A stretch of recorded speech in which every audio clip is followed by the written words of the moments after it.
Welcome back to What's Real. It is my pleasure to speak with Sea of Shadows documentary. This is about the vaquita. This is a porpoise that is endangered. There's only 15 left in the entire world. Here to talk more about this incredibly moving and incredibly disturbing, actually, documentary is Richard Ladkani, director, and Andrea, Crosta, subject. Yeah. Crosta, thank you. Welcome to Park City Television. Thank you. It's a pleasure. So I've been hearing a lot about this documentary. While it's about a porpoise, a beautiful animal you can see in a very serene setting off of the Baja Peninsula, there's much, much more to this story.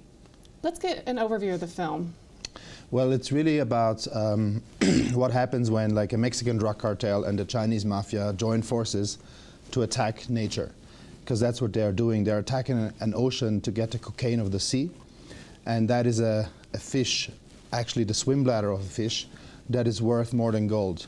And they're selling that fish to the Chinese for more than $100,000. So they discovered this, that they can make lots of money.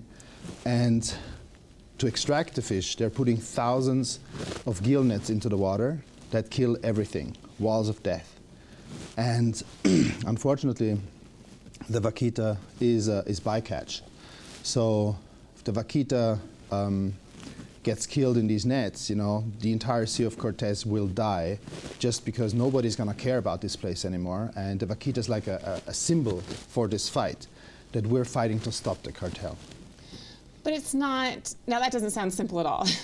There is a lot going on here. There's government cover-ups, there's trafficking, there's also, you know, people like the two of you are trying to do everything you can to save the species. How did you get access to this? How did you film this with all of everything that you had to go through just to even get access to even seeing the vaquita? How did you get what you did? Well, it actually started with Andrea Crosta. He's an undercover investigator for Elephant Action League, and he has been telling me about the Totoaba investigation that he was running between Mexico and China. So it was through his team that we knew we would very quickly gain access to, you know, the undercover world. Like if we work together on the Ivory game, so we know each other very well and we know how to work together in the field. So through him, we would be able to infiltrate Chinese mafia in Tijuana, get into the cartel, and you know, we thought we have the access, but yeah. Well, we have a clip. Let's take a quick look and then we'll get back to our interview. Let's take a look. All right, Navy's in pursuit.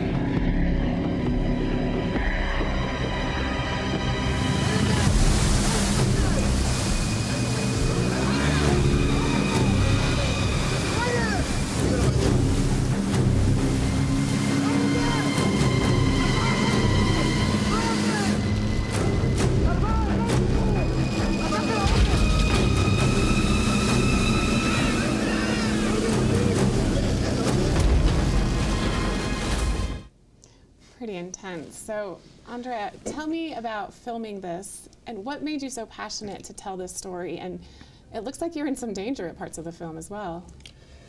Yeah, so our organization is basically specialized in investigating and collecting intelligence on wildlife crime, on environmental crime around the world. We work on elephants and ivory and rhino and many other species. And when we look at this specific issue, we understood very quickly that nobody was actually really investigating the entire supply chain of this fish from Baja California all the way to China. So they were all focusing a lot on the fishermen. So the fishermen became the villain, and but we knew, because we did it around the world, many other issues, that the situation was more complex, and it was very important to go up the chain, so upstream, all the way to the real enablers, to the real drivers of this whole tragedy. And it was very important for us to tell the law enforcement and Mexican authorities, American authorities, and even Chinese authorities who are the real, you know, the real targets to hit. And in our investigation, we found out that the Chinese community in Mexico, working together with the cartels, are the real targets. So we provided with those governments with a lot of confidential information, how to further investigate them and hopefully take them down. There's also a bit of a government protection there? Mostly is not caring a lot. Or in that area, I mean, the police is completely corrupted, you know, you cannot count on anything. We were actually, we had a great relation with Mexican Navy. They are trying their best, but for a series of reasons, they cannot really catch them. they cannot even stop them at sea. So they just disappear in shallow water. So it's like, every day there is this, every night actually there is this dance, I call it, that try to chase them and stop them, but they don't really.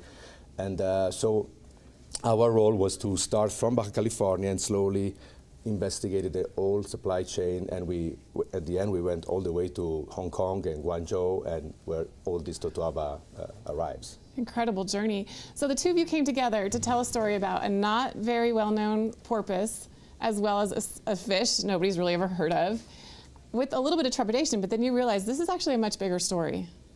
Well, it was from the beginning when the production company who produced this, Terramata, we also did the Ivory Game together. And together we were thinking, what else can we do in the world to make a difference and have an impact? And this film really is made also not just to show what's going on, but to really show the Mexican government that they need to act and that we are all watching their moves. Like we will be on to them if they don't stop this, because they can. They just need to get their act together and basically, hunt them down, put them in prison, but also start caring more about the fishermen who want to stay legal, who want to have a way of living, because they're fishermen after all, and you can't hold them back. So there needs to be solutions very fast. Absolutely, but if we lose the vaquita, we lose the ocean, essentially.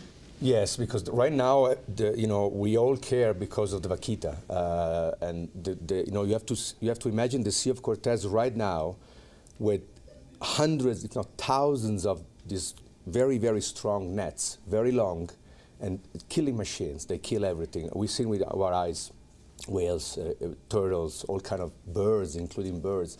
So, if we lose the vaquita, my fear is that all this pressure, all this attention will stop, and then the Sea of Cortez will just disappear, will be without life very, very soon. And right now it's only really Sea Shepherd on the front line. They are pulling nets as fast as they can, and they are protected by the government and the Navy. But it feels that they feel kind of all alone. There's one ship with a crew of like 20 to 30-year-olds, very young, risking their lives out there, confronting the fishermen. But the problem is, it's just this one boat, and they're pulling as many nets as they can, but they need just a lot more support. Plus, also, the government needs to act on the investigation that they did and take down the bad guys. Otherwise, this cannot stop. Yeah. Well, I think this film is achieving just that. Quickly, where can we get more information about Sea of Shadows? We have a website, seaofshadows.com. You find us on Instagram, Sea of Shadows Film. Seaofshadows.film. .film. Yeah. Thank you. And basically we will be updating that all the time with what's going on. We also have a very strong supporter, Leonardo DiCaprio, who's going to be pushing out tweets about events and like screenings or what's happening with the policies, in Mexico. So you will hear about this more, I hope. We will. Please follow us on social media. Otherwise, it's not going to work. We absolutely will. We don't want that to go away. We are behind you guys 100%. Thanks. So thank you so much for joining me here on Park City Television, Richard and Andrea. Thank and you. I'm just really excited to see where this goes. Thank you. Thank you so much. All right, the film is Sea of Shadows. It's a documentary premiering at the Sundance Film Festival. Check it out. We don't want the vaquita to go extinct, and they need your support. All right, much more coming up on What's Real after this break.